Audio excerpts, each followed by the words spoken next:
हृदय सम्राट शिवसेना प्रमुख बाळासाहेब ठाकरे यांची शिवसेना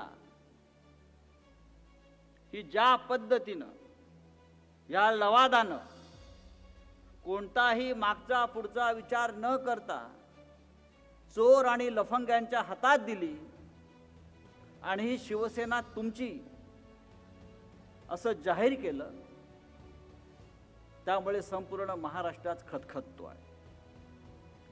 या लवादानं दिलेला निर्णय त्यांची बायकोही मान्य करणार नाही असा प्रकारचा निर्णय आहे।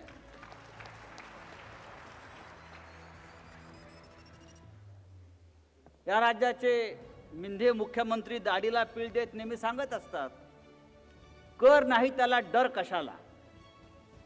बरोबर आहे, आणि म्हणूनच कर नाही डर नाही, आणि म्हणूनच हे जनता न्यायालय घेण्याची हिम्मत आज आम्ही दाखवलेली आहे।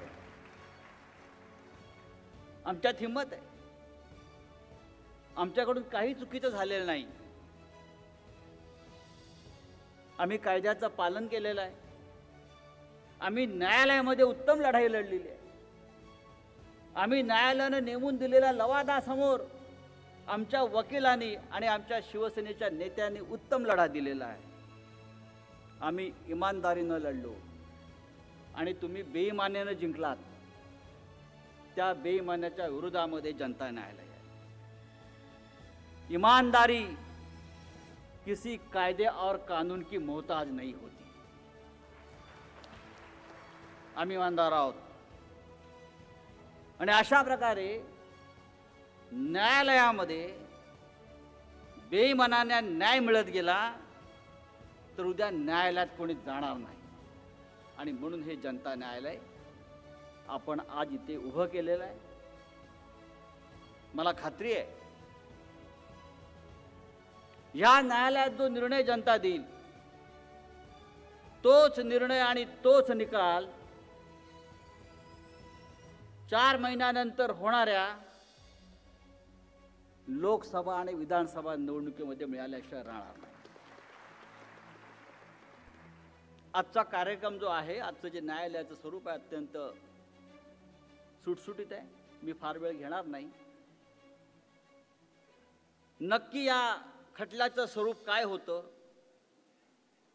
आणि शिवसेनेनं कशा प्रकारे हा खटला उभा केला, लढला, सत्य कसं आमच्या बाजूने असताना सुद्धा सत्याचा खून झाला, सत्याची हत्या झाली, आणि या प्रत्येक न्यायालयीन लढ्याच्या प्रत्येक पायरीवर ॲडव्होकेट असीम सरोदे हे या संपूर्ण लढ्यात आपल्याबरोबर सहभागी होते।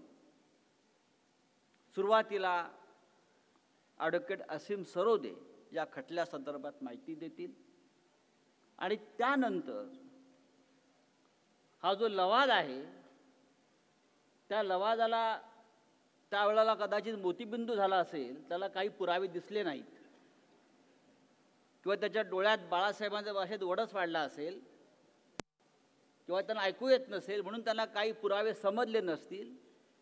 आपण कोणते पुरावे न्यायालयासमोर आणि त्या लवादासमोर हजर केले ते त्याचं संपूर्ण प्रेझेंटेशन हे नंतर ॲडव्होकेट अनिल परब आपल्याला सादर करतील। मी